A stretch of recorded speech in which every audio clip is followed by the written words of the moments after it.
লাচিত বৰফুকন একাডেমীৰ আৰক্ষী বিষয়াৰ কুকাণ্ড বন্ধ কৰা কিশোৰীক যৌন নিৰ্যাতনৰ অভিযোগ দেৰগাঁৱৰ ডিএছপিৰ বিৰুদ্ধে চৰম পন্থা বাছি ল'ব বিচৰা কিশোৰীয়ে জ্যেষ্ঠ ভাতৃক বিৱৰণী দিলে ডিএছপিৰ কুকাণ্ডৰ কথা নিশা দেৰগাঁও থানা চৌহদত উত্তপ্ত পৰিস্থিতি দেৰগাঁৱৰ লাচিত বৰফুকন পুলিচ একাডেমীৰ নাককান কটা এইগৰাকী ডিএছপি কিৰণ চন্দ্ৰ নাথৰ বিৰুদ্ধে ভয়ংকৰ অভিযোগ উত্থাপিত হৈছে নাথৰ দেৰগাঁৱৰ জ্যোতিনগৰৰ বাসগৃহত সৰুৰে পৰা বন কৰা ছোৱালী হিচাপে থকা 15 বছৰীয়া এগৰাকী কিশোৰীক ভয় ভাবুকি দি দীৰ্ঘদিনে যৌন নিৰ্যাতন চলাই অহাৰ অভিযোগ এইগৰাকী ডিএছপিৰ বিৰুদ্ধে জানিব পৰা মতে 14 মাৰ্চ তাৰিখে নিশা ভুক্তভোগী নাবালিকাগৰাকীক মাতৃগৃহত থৈ আহিছিল কিৰণ চন্দ্ৰ নাথে তাৰ পিছতে নাবালিকাগৰাকীয়ে মাজনিশা আত্মহননৰ চেষ্টা চলাওঁতেই নিজ ভাতৃয়ে দেখা পাই উদ্ধাৰ কৰে আৰু সেই সময়তে ভাতৃক ডিএছপি কিৰণ চন্দ্ৰ নাথৰ কুকৰ্মৰ বিষয়ে বৰ্ণনা দিয়ে তাৰ পিছতে দেৰগাঁও থানাত ভুক্তভোগী কিশোৰীৰ মাতৃয়ে এজাহাৰ দাখিল কৰে তাই ছোৱালীজনী কানো মানুহ হৈ গ'ল ছোৱালীজনী দৰ্জা মাৰি পেলাই পুৰা ফিটি মদ খাই পেলাই হাবিলৈ লৈ গ'ল হাবিলৈ গাড়ী পাল্টি ফাই গ'ল কোনে নিছিলে কিয়নাথে ৰৈছে কিয়নাথে জ্যোতিনগৰ তাৰপা কি হ'ল নিগত আছে মই ছোৱালী টানি ওলাব নিদিয়ে মই আপুনি কোৱা কথাবোৰ সঁচা নে মিছা সঁচা ছাৰ মই কালি উলিয়াই আনিছোঁ ছোৱালীক মই ছোৱালী কৈ দিব ডাইৰেক্ট আপুনি লাইন নধৰিব আপুনি নিজে দেখিছিলে মই ডাইৰেক্ট দেখিছোঁ ছোৱালী কালি মই ছোৱালীক দিনতে ৰাতি ছাৰ তাৰপিছত যিজন মানুহে তেওঁক সেই মানুহজনৰ নাম কি কিয়ন নাথ তাৰপৰা কি কৰিলে কওকচোন ছোৱালী তেনেকুৱা টানি আছে ছোৱালী মই কালি ওলাবনি ভিতৰৰ পৰা তলা লগাই মই ইটা চপৰা লৈ পেলাই ছোৱালী টানি লৈ পেলাই 200 মাৰিছোঁ কিৰণ কাক মাৰিলে মই ছোৱালীক মাৰিছোঁ আপুনি মাৰিলে মই মাৰিছোঁ উলিয়াব লাগিব নহয় ছোৱালীক বচাব লাগিব নহয় ছোৱালী ভৰিছোঁ পুৰা ফিটিং মোৰ ছোৱালী জোনা দিছে কিয় গোটেই ৰাতি ছোৱালী মোৰ চিৰিয়াছ ছোৱালী শুব দিয়া ছোৱালীজনী ৰাতি শুওঁতে ছোৱালী এনেকৈ গা দিছে মোৰ ছোৱালীক মই ছাৰ কি ব্যৱহাৰ কৰিছে বুলি কৈছোঁ কিয় নথক কৈছোঁ যদি তই যদি ভাল জ্ঞান যদি হয় মোৰ ছোৱালী কেনে ব্যৱহাৰ কৰিব লাগে কি হয় কিয় তুমি একো নহয় বাইদেউ কিবা চাকৰি কি কওঁ নাপাওঁ আমাৰ কালি পেলাই ব্যৱহাৰ কৰে কি খাই কৰে তুমি কোন হয় তাৰ ককাই হয় আহাচোন কাকলা কি হয় কোৱাচোন কথা তুমি তুমি এতিয়া ঘটনাটো গোটেই প্ৰথমবাৰ ভালকে কোৱাচোন প্ৰথমতে মানে কি আমাৰ জোনালী কয় ৰাতি মানে শুবলৈ নিদিয়ে মানে বাইদেউ থাকেতো ল'ৰাটো নহয় জানো ডাঙৰ সৰু লগত বাইদেউ শুই থাকে আৰু জোনালী ৰাতি মানে দুৱাৰখন ঢকিয়াই জিপ চাট দিয়ে বুকুৰ চুকুৰ হাত দিয়ে বেয়া হাত দিয়ে চাহ কথা কৈছোঁ বেয়া কথা কয় বুকুত ধৰে আকৌ আগত বিচনাত শুই আছিলে নাই দুখন কাঠৰ বিচনা কৰিছে কাঠৰ বিচনাখন ভাঙি অঁতাই দিলে বঙালীবোৰ আমাৰ জাতিটো ধৰে তই বঙালী আমাৰ সেইকাৰণে আমাৰ কপিলে আমাৰ আমাৰ বোলে আমি বোলে পঢ়ি আছোঁ আমাৰ পৰীক্ষা বেয়া হ'ল তহঁতৰ কাৰণে বেয়া হ'ল তহঁতি বোলে পুলক খুন্দিয়ে কি কৰিছিল কাম কৰিছিলে আমি মানে বহুত দুখীয়া মানুহ মানে কাম কৰিছিলে 15 বছৰ হৈছে 15 বছৰমান হৈছে ন কিমান দিন ধৰি তেওঁৰ ঘৰত কাম কৰি আছে শান্তি নোহোৱালৈকে আছিলে শান্তি দৰকাৰ আছে ছাৰ এতিয়া তাই শান্তি হ'ল নেকি শান্তি হ'ল সৰুৰ পৰা আছিল ছাৰ সৰুৰ পৰা আছিল নিজে আনি ব্যৱহাৰ মন তেনেকৈ বোলে আপোনাৰ চকু চাই নিজে আমাৰ কানি পেলাই আপোনালোকৰ ঘৰ ক'ত আমাৰ ঘৰলৈ গৈ থাকে নেকি মানুহজনে সদায় মোৰ ছোৱালী তাতে থাকে ছাৰ মানে তেওঁলোকৰ ঘৰত থাকে ঘৰতে থাকে এতিয়া আপোনাৰ ঘটনা ক'ত হৈছিলে ঘৰত আপোনাৰ তাহাঁতৰ ঘৰতে আছে ঘৰত হৈছিলে কিমান বয়সৰ পৰা তেওঁ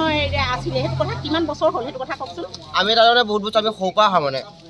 আমাৰ মানে মা কেঁচৰ পৰা অহা মানে বহুত বয়স তোমালোকৰ থাকা দাদা আমি আমগুৰি থানাত আছিলোঁ আমগুৰি থানাৰ পৰা মানে আমগুৰি থানাৰ পৰা আমি ইয়াতে ডাঙৰ হোৱা মানে পুলিচ কৰি এতিয়া মানে আগতে যোৰহাটত আছিলে আগতে আমগুৰিতে আছিলে যোৰহাটত পিটিষ্ট আছে মানে এতিয়া যিজন তোমালোকে কথা কৈছা যিজনে তাইক হাতৰ হেৰি কৰে মানে টাচ কৰে সেইজন পুলিচ চাকৰি কৰে নেকি পুলিচ চাকৰি পিটিষ্ট থাকে নিশাই ডিএছপি কিৰণ চন্দ্ৰ নাথৰ বিৰুদ্ধে দাখিল হোৱা যৌন নিৰ্যাতনৰ গোচৰ ৰুজু কৰিছে দেৰগাঁও আৰক্ষীয়ে অতি শীঘ্ৰে ডিএছপি কিৰণ চন্দ্ৰ নাথক গ্ৰেপ্তাৰৰ দাবী ভুক্তভোগীৰ লগতে স্থানীয় ৰাইজ মহিলা সংগঠনৰ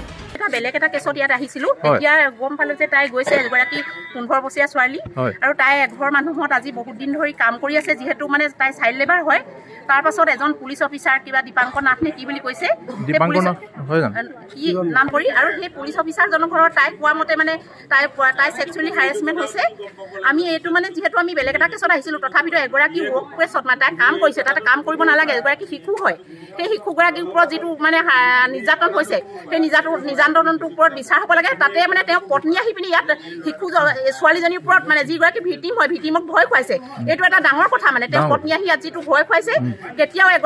এগৰাকী শিশু হয় বা নিৰ্যাতিতা এগৰাকী তেওঁ শিশু নহ'লেও কেতিয়াও ভয় খুৱাব নোৱাৰে এইটো আমি মানে অতি শীঘ্ৰে ইয়াত আৰক্ষী অধীক্ষক মহোদয়ক আৰু ইয়াৰ থানা বিষয়া ভাৰপ্ৰাপ্ত বিষয়াক আমি বিহিত ব্যৱস্থা ল'বৰ কাৰণে অনুৰোধ জনাইছোঁ আমি পূৰ্ব ভাৰতী এডুকেশ্যন ট্ৰাষ্ট যোৰহাটৰ হয় আমি না আচৰিত যে আজি 12 ঘণ্টা উকলি গ'ল দেৰগাঁও আৰক্ষী প্ৰশাসনে আমাক আশ্বাস আৰু বিশ্বাস এটা দিছে যে আমি গ্ৰেপ্তাৰ কৰিম বুলি কিন্তু দুৰ্ভাগ্যজনক যে আজি চাহ জনগোষ্ঠীৰ যি যুৱতী পূৰ্বতো তেনেধৰণে আৰক্ষী প্ৰশাসনৰ মাজত নিৰ্যাতিত হৈছিল আৰু আমি এনেধৰণে প্ৰতিবাদী কাৰ্যসূচী জনাইছিলো আৰু আজিও আমি দেখা পাইছো যে আমাৰ এই দেৰগাঁও পুলিচ একাডেমীত কৰ্মৰত ডিএছপি জি কিৰণ চন্দ্ৰ নাথ তেখেতো আমাৰ জোনালী ভূঞা নামৰ ছোৱালীজনীৰ ওপৰত শাৰীৰিক মানসিক আৰু যৌন নিৰ্যাতন চলাইছে যাৰ পৰিপ্ৰেক্ষিতত আমি অসম চাহ জনজাতি ছাত্ৰ সন্থাই ধিক্কাৰ জনাইছো গৰিহণা দিছো আৰু আপোনালোকৰ চেনেলৰ যোগেদি অসমৰ মাননীয় মুখ্যমন্ত্ৰী হিমন্ত বিশ্ব শৰ্মা জিপি সিং মহোদয় তথা গোলাঘাট জিলাৰ আয়ুক্ত মহোদয়ক আমি অনুৰোধ জনাইছো যাতে অতি শীঘ্ৰে ডিএছপি কিৰণ নাথক গ্ৰেপ্তাৰ কৰিব লাগে আৰু তেখেতৰ যি চৰকাৰী চাকৰিৰ পৰা বৰ্খাস্ত কৰিব লাগে যেহেতু নেকি আমি দেখা পাওঁ আমাৰ চাহ জনগোষ্ঠীৰ ছাত্ৰীসকলক বা ছাত্ৰসকলক তেওঁলোকে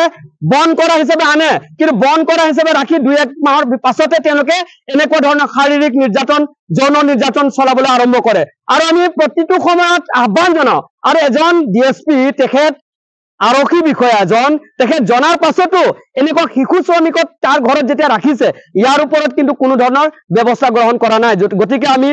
মানৱ সম্পদৰ বিভাগকো আমি অনুৰোধ জনাইছো অতি শীঘ্ৰে তেখেতক আইনী ব্যৱস্থাত আনি জেল হাজতলৈ প্ৰেৰণ কৰিবৰ কাৰণে আমি অসম চাহ জনজাতি ছাত্ৰ সন্থাই দাবী জনাইছো তেখেতসকলে ইয়াত ভয় ভাবুকি দি 500 টকা দিছে বোলে যে সেই কেছটো উঠাই ল'ব লাগে নহলে আমি তোমালোকৰ ঘৰ ভাঙি দিম ঘৰ জ্বলাই দিম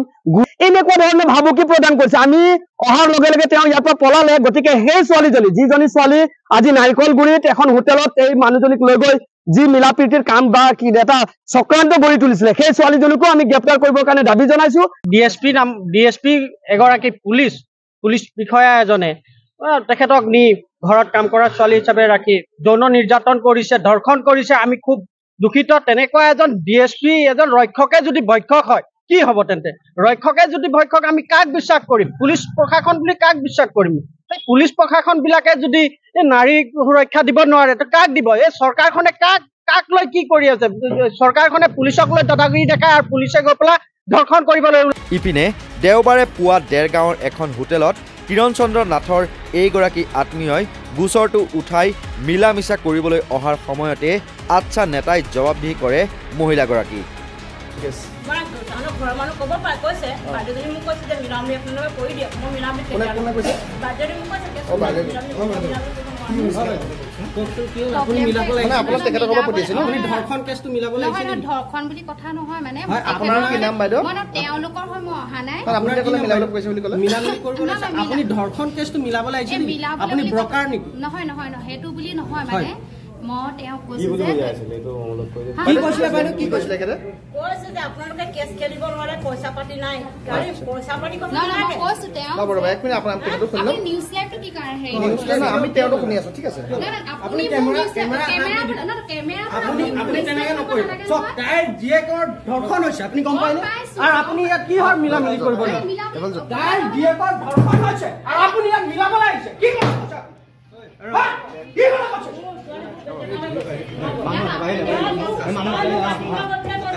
ছোৱালী ধৰ্ষণ হৈছে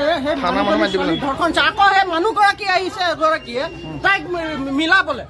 তাই জীয়েকৰ ধৰ্ষণ হৈছে তাই মিলাবলৈ আহিছে পইচা দি কিনিবলৈ আহিছে কি কৈছিলে আপোনাক কি কৈছিলে বাইদেউ কোনে কৈছে এগৰাকী কৈছে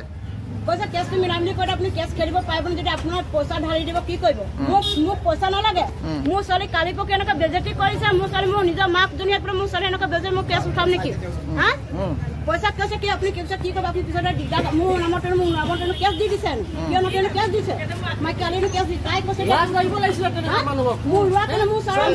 মোৰ নছে তাই মিলাব লাগিছিল কেছ দিছে কালি কেছ দিছে কৈছে বুলি কৈছে তাই মোক কৈছে কেছ দিছে মোক এটা ছাৰে কক মোক যদি কেছ দিছে মোক কেছ সোমাই থাকিম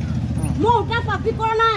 মোৰ ছোৱালী বেজে কি কৈছে মোক কেছ দিব কিয়টা লাগিছো মোক কেছ দিব মোৰ কিয়টা কানিব লাগে মইতো জানো হা উঠা মোক খুৰুৱা কাৰ মোক কেছ দিছে তাইতে মোক কৈছে হা কি বুলি কেছ দিব হা কেছ উঠাম মোৰ ল'ৰা বেজে মোক কেছ উঠাম মোক এগৰাকী কোন হয় এটা কিয়টা ঘৰৰ মানুহ হয় সমকীয়াকে বংশ মানুহ হয় পৰিয়াল হয় যদি এগৰাকী ডিএছপিৰ হাততেই এগৰাকী কিশোৰী সুৰক্ষিত নহয় তেন্তে এনে অসম আৰক্ষীয়ে জনসাধাৰণক কেনেকৈ সুৰক্ষা দিব বা জনহিত জনসেৱাৰ্থে কেনেকৈ উৎসৰ্গিত হ'ব এই বিভৎস ঘটনাৰ উচিত তদন্ত হ'বনে এগৰাকী ডিএছপিৰ বিৰুদ্ধে এনে ভয়ংকৰ অভিযোগৰ সঠিক আৰু নিৰপেক্ষ তদন্ত হ'বনে নে আৰক্ষীৰ উচ্চ পদস্থ বিষয়া হোৱাৰ বাবেই কিৰণ চন্দ্ৰ নাথ আইনৰ সুৰুঙাৰে সৰকি যাব নেকি বা ভুক্তভোগী নাবালিকাগৰাকীয়ে ন্যায় লাভ নকৰিব নেকি বুলিও প্ৰশ্ন উঠিছে সচেতন মহলত ব্যুৰ' ৰিপৰ্ট নৰ্থ ইষ্ট নাও